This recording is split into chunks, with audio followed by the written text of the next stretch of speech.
Welcome to Renegade Inc., the talk show that allows us to think differently. In Europe during the Middle Ages, feudalism was the social order of the day. Society was structured between landowners and the landless. The serfs had to provide their labour in exchange for the use of some of the lord's land and a bit of protection. Astonishingly, in the UK today, that social order is again on the rise. Leasehold homeowners are at the mercy of a new class of rent seeker who, far from offering any protection, actively exploit them in their own homes. Over 1 in 5 privately owned houses in the UK is leasehold, but often developers and their recommended conveyancing solicitors have been short on detail when selling these properties. This has resulted in an unsustainable ground rent that ratchets up year on year, leaving leaseholders with a massive bill and often an unsaleable property. Here in the studio to explain the sleight of hand behind this growing crisis are the founder of the National Leasehold Campaign, Kendrick, and from the Leasehold Knowledge Partnership, Sebastian O'Kelly. Thank you both for coming by. Now, to have set up these organisations, there's obviously a problem afoot.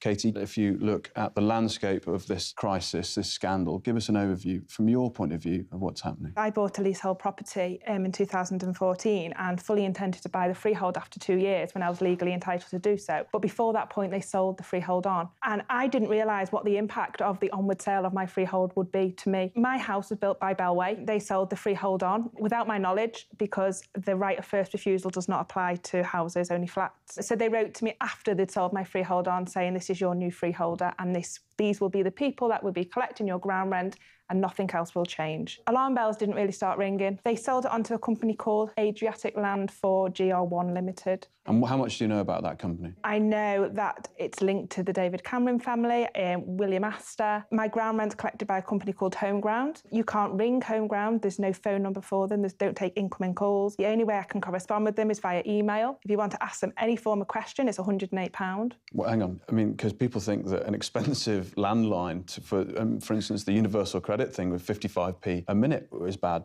If you also ask a question... If you want to ask if you need permission to do certain things, you need to pay £108.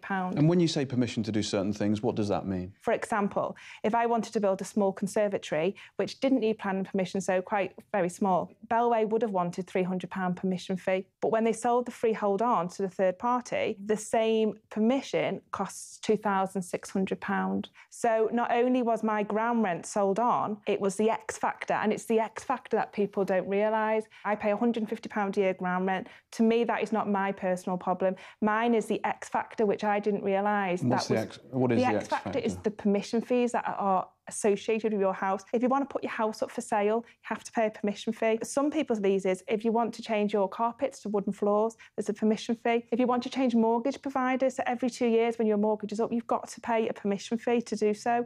And these are fees which, you know, was not identified upon sale when I bought the house. This is a racket.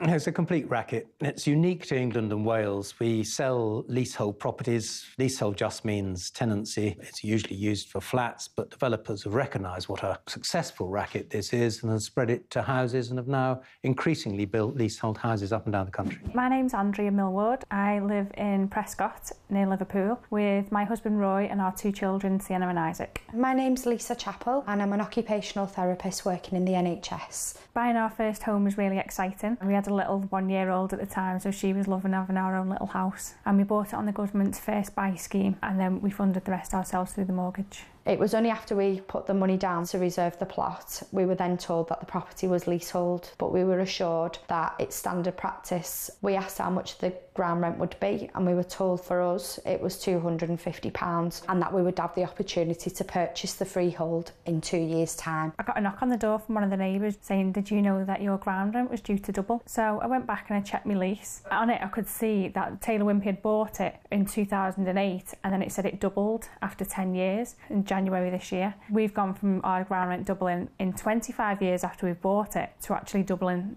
in year 6. So we got the shock of our lives.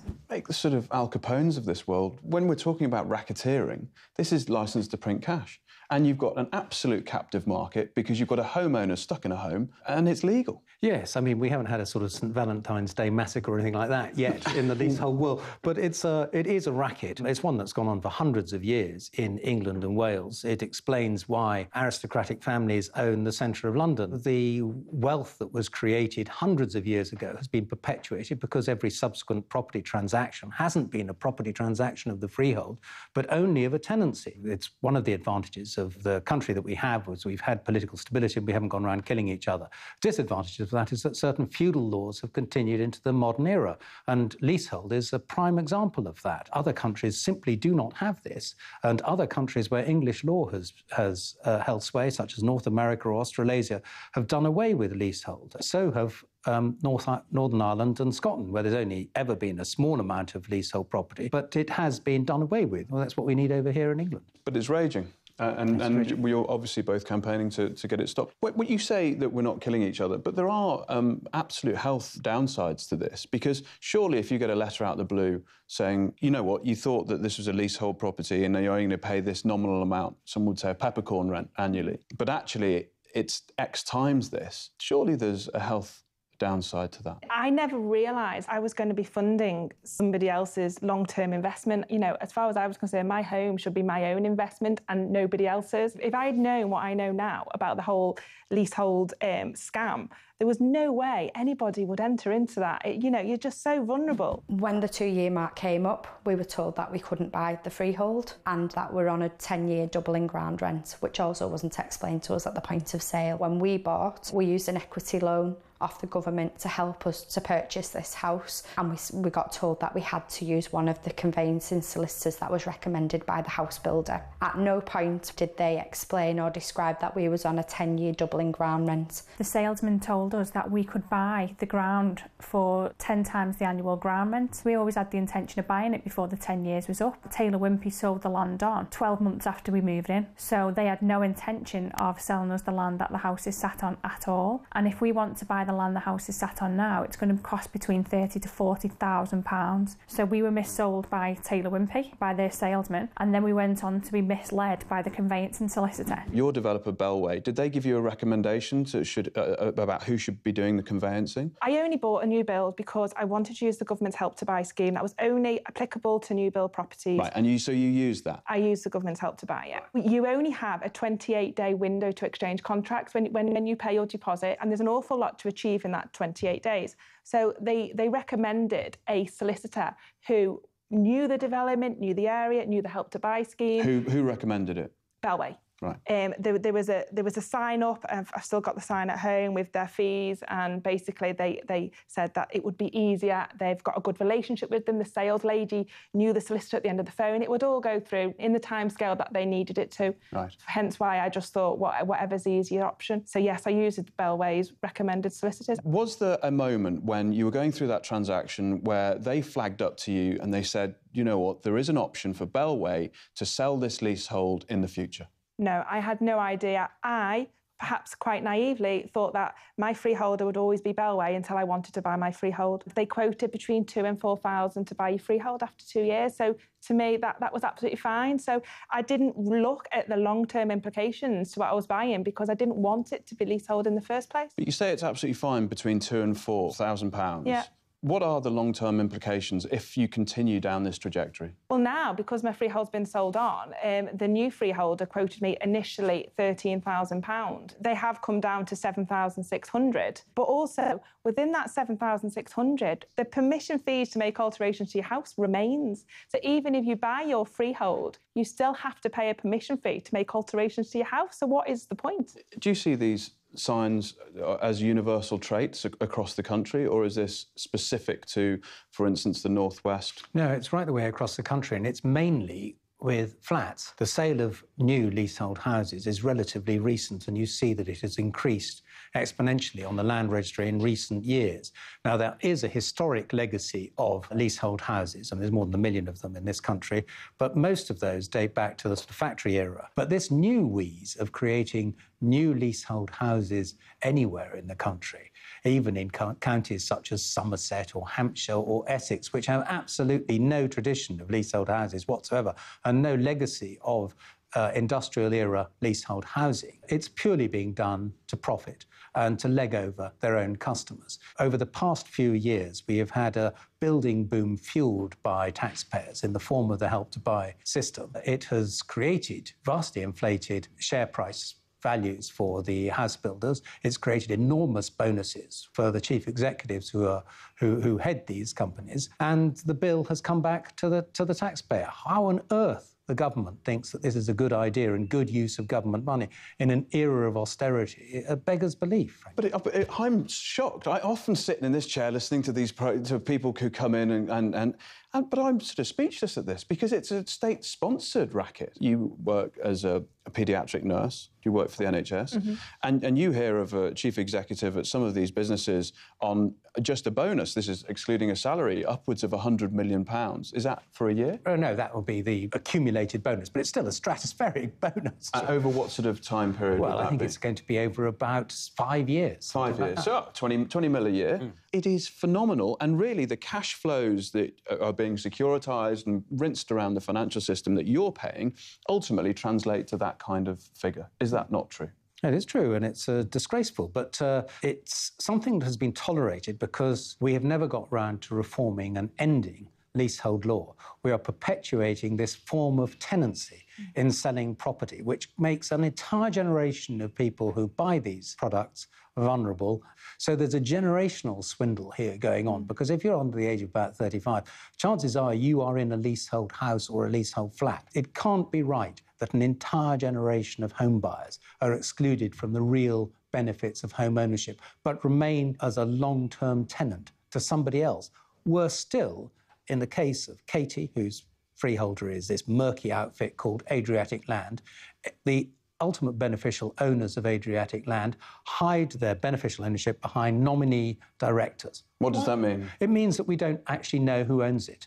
And that applies in so much of British property. £256 billion worth of commercial and residential property are owned offshore, and we do not know who the beneficial owners are. How can a healthy democracy function with that amount of tax avoidance? If you can't come forward as the beneficial owner of a property, my view is that you should lose it. It's a wonderful place to leave the first half. We're going to come back in the second half and talk solution. Welcome back to Renegade Inc., the show that allows us to think differently.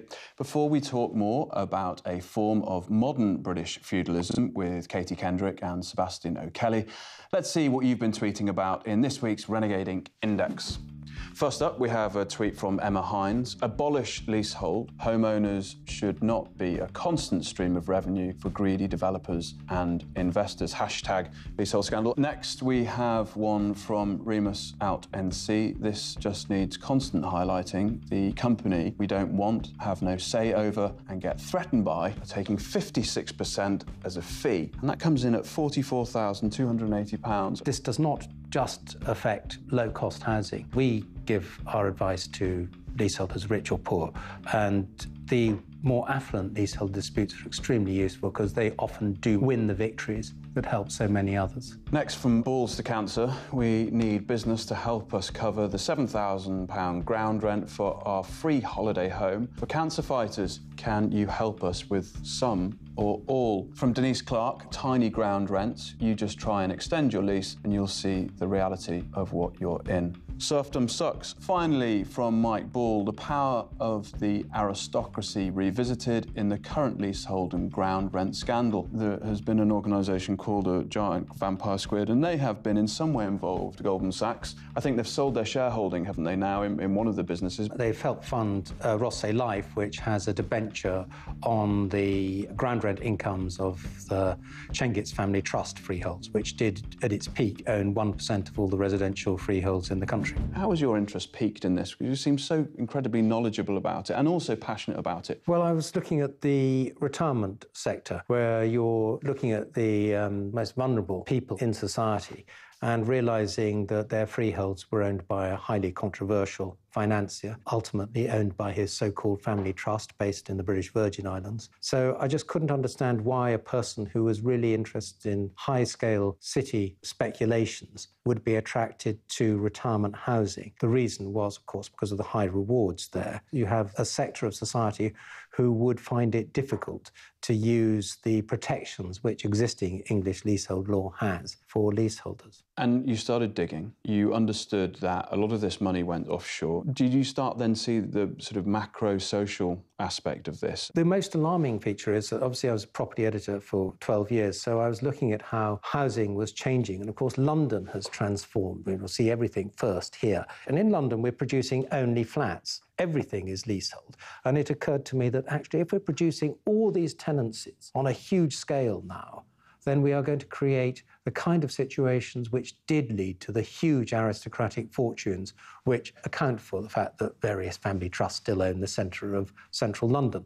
And I just think, one Duke of Westminster fine, 100 Duke of Westminsters, no thank you. I think it is coming to an end now. Thanks to Katie's efforts, first thing a would-be purchaser is doing is coming to the sales office and saying, is this house for sale leasehold or freehold? And the house builders have all hit reverse and are now selling them freehold. So that's a huge Great achievement. work. OK, but on our current trajectory, because no legislation has changed, the Leasehold Reform Act, is it? Yeah, that's right. It hasn't changed. Where do we end up? With 100 Duke of Westminsters? We will end up with millions of leasehold properties, mainly flats. You will have people who own and speculate in the freeholds of those properties and who have the leaseholders more or less under their control. You have a preponderance of power for a minimum investment, really, as a freehold owner.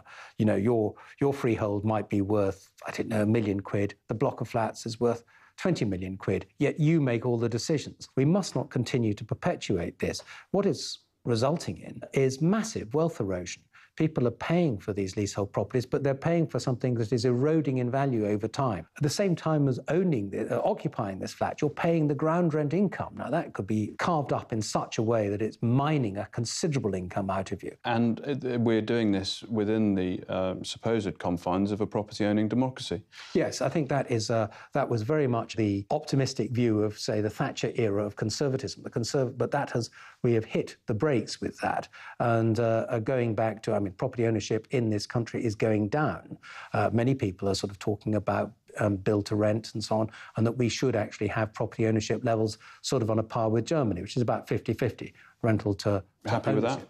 No, I think it's a bad thing. From business point of view, it's great. Business people would love it because you have a nice mobile workforce. It doesn't matter whether you can move from Hamburg to Munich very easily because you're just giving up the rental of your apartment. But it also means that you do not own an asset which grows in value. I do not think that people who live in houses in Chelsea, which go up 35% in a year, can really tell young people living in tenancies that they can't be homeowners. And what do you say to these people who say, yeah, but hang on, we want that mobile workforce because we need to get productivity up. We want renting culture because Germany seems to have got it right, and they don't make the association between democracy and property ownership. What do you say to that? The reason why there's so much rental property in Germany is because so much of it was new after 1945. That's the first point. The housing had to be built by the state in Germany.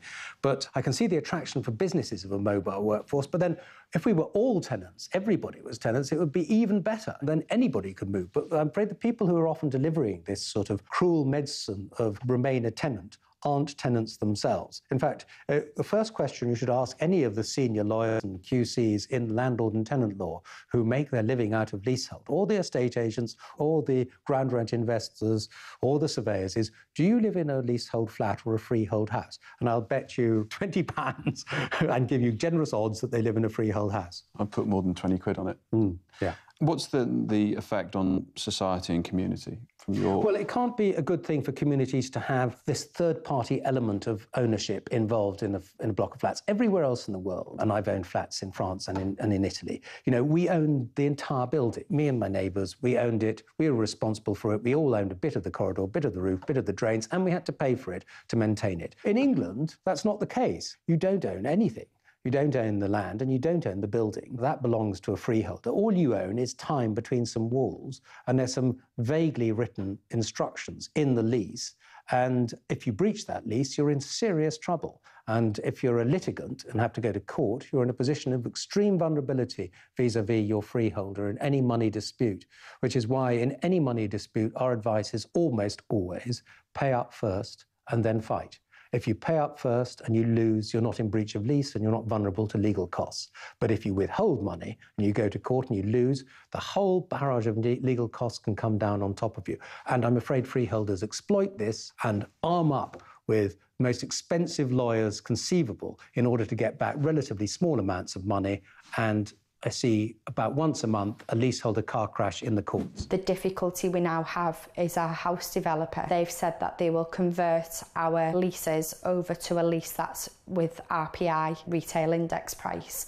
It's obviously going to be better than a double in ground rent, but in future years it's never capped, so it would be for 250 years that it could keep going up. Obviously that won't be in our lifetime, but if I leave this house for my daughter's inheritance, I'm potentially leaving her in financial burden and financial difficulty. I've contacted the CEO of Taylor Wimpey. I've said, you need to help us out here. Your salesman basically lied to us to sell us this house, and we're having to sue our conveyancing solicitor, who were recommended by Taylor Wimpey. There wasn't any point in putting the house up for sale because leasehold houses just aren't selling. So we can't move, we can't have another child because we're going to have to fork out for solicitors' bills, and we need another room. So we're literally stuck. I mean, where does all this end? We have to come to solutions. The leasehold law seems to be reformed every 10 to 15 years. The question is, why keep on reforming it? Doesn't it tell you something that we reform it and it still doesn't work? The best thing to do is to stop creating more of it. A house builder could build a block of flats common hold. The idea was that it would be made compulsory after a certain point in time and everything thereafter would be built common hold, but that sunset clause didn't get put in it for some reason. There was some lobbying by interest groups. Really? And You shocked me. You shocked me. Lobbying in the UK? In the UK. And by the property lobby? And the house builders have chosen, on balance, not to build common hold properties. Now, why is that? Why is that? Because they're making... That must be an accident, no? I'm afraid the house builders cannot be trusted to regulate themselves and cannot be trusted really to play fair even with their own customers. I'm rather appalled by these ground rent review schemes. They seem opaque. The house builders aren't saying how many people are affected. They won't say how many people have come forward to the scheme. They're keeping everything under their own terms. I would say they have acted disgracefully. They can come clean. The leaseholders want the developers to be held accountable for what they've done, because ultimately they are to blame. They knew full well what they were trying to missell us. You know, it's a very fine line between acting illegally and immorally, and what they've done is completely immoral, and they need to be held accountable, and hopefully we'll get them in front of the select committee, because questions need to be asked. You know, we're just working class people. We just want a fair deal. We're hoping for big change, because big change needs to happen. It's not something that I'm going to look back on in the future as a happy time now, because it's been ruined. It's a nightmare that's happening to us absolutely every day, and no matter what we try and do to get out of this, there's loopholes in the system which the developers have took advantage of. My only hope is that the government steps in to force Taylor Wimpey to do what they promised in the beginning. If they don't step in to help us, then we're going to be in a position where houses are being built that aren't leasehold. And if my property goes on the market against somebody who's not leasehold, then my property still isn't going to sell. And the government has to realise that all the people across the country saying that they've been missold by not just Taylor Wimpey, but by all the developers and all the people who've been led astray when buying a house, they need to do something to help us. They can't just leave us stranded. How do we begin to influence some kind of change? Moving forward, completely abolish leasehold on houses. There's absolutely no purpose for it at all. Flats need to be made common hold. It's a much fairer system. But let's not forget the 1 million houses alone that are caught up with these onerous leases, or leases that we were completely missold. So we need a redress scheme. We need to go back and look, because if government are going to say they're wrong for the future, they were definitely wrong for the past. Is there a potential class or group action against the conveyancing solicitors who oversaw this process for not being totally transparent? There is numerous negligence claims going in against the conveyancing solicitors, but I also have to add that the Taylor Wimpey assistance scheme of 130 million that they've set aside, part of their undertaking on that is that the people that accept their offer, they have to forfeit any right to negotiate any form of legal redress or suing of negligence, they have to abandon that in order to accept their scheme. And to give up your right to fight for a negligence claim for you were missold your home, it's acknowledge that they know they've done something wrong. What do you say to that? Give up your right, we haven't been negligent, take a bit of cash and off you go. What I would say is that I hope that a group of them take both the house builder and the conveyancers to the courts and win hands down. But, that could be a risky course. The house builders are having their cake and eating it, really, and setting the terms of their ground rent review scheme. It hasn't been subjected to proper sort of scrutiny and criticism. It's a perfect thing for the Select Committee to start asking some questions of. Many of the people that bought these leasehold houses were promised the freehold by the sales staff. They can get the freeholds back off these murky and anonymous speculators who bought them and get them and sell them back to the leaseholders at the price originally paid. And that would solve the issue. And that's not just a simple trade puff of a car salesman saying, don't worry, this runs on air. It's not that, is it? That's actually fairly misleading. In fact, very misleading. It is. I mean, and you mentioned cars. I mean, when cars have a sort of Toyota has a problem with its, part of its engine, there's a massive recall. How come that isn't being done here? How come it's only people who get in touch with the house builders who are eligible for the review scheme? At the moment, the review scheme is totally in the hands of the people who perpetrated these abuses, and nobody has yet sort of grabbed them by the collar and held them to account. The National Leasehold campaign is over 8,000 of us, and we are looking at if we can make a super complaint because people aren't happy. I knew nothing about leasehold till January this year. I feel like I've done a crash course in leasehold reform. I'm just a nurse working full-time and, running the campaign as best as I can. Thanks for doing it, and thanks for both coming by. That's it from Renegade Inc. this week. You can drop the team a mail, studio@renegadeinc.com, or tweet us @Renegade Inc. We'd love to hear from you. Join us next week for more insight from those people who are thinking differently, but until then, stay curious.